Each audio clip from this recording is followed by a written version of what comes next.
What chairs are missing and not having people in your life? What seats are not full?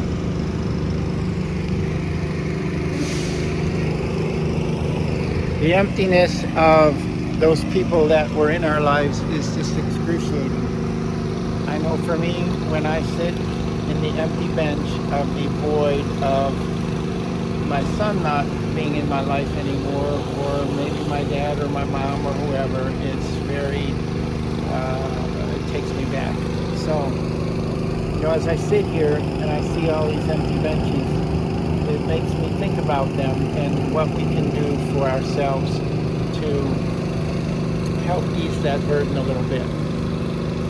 One thing I've found is that to not think of these chairs as empty, to think of the spirit of the person that you lost still with you. It may not be here where you can see it, but it might be a game that we play, but they could be right here in a parallel universe. We don't know, right? I know that sounds hokey pokey, but it could be.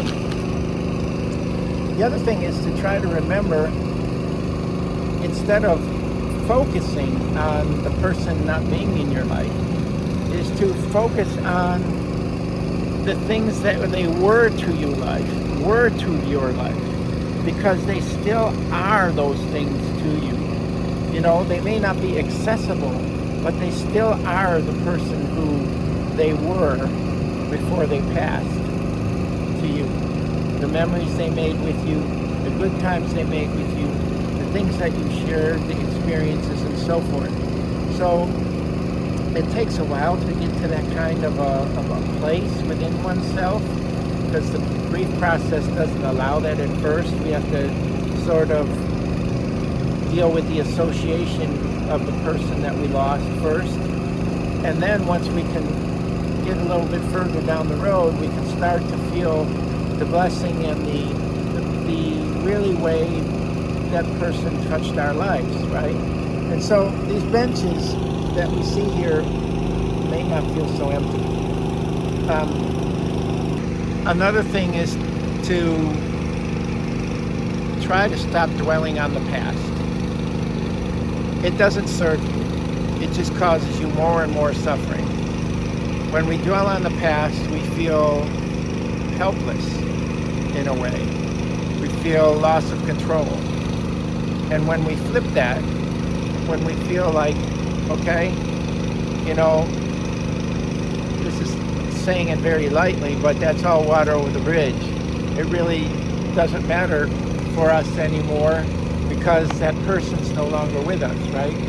So dwelling on the past is bad. Like sometimes I'll think about what could have been, what would have been, what would be going on now, right?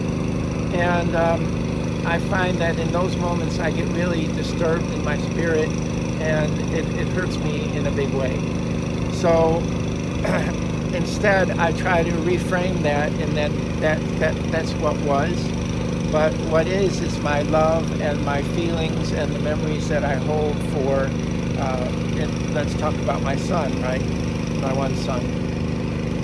And to understand that life is very fleeting. It can go by quickly, but when it happens to us, all of a sudden that our loved one leaves us, then we're bankrupt. We ain't got nothing, right? So try to come back to the place of what you do have of that person, what memories you have, what fondness, what feelings in your heart you have for them. It's kind of a double-edged sword, but I find that it's very helpful for me, and I hope that'll be helpful for you.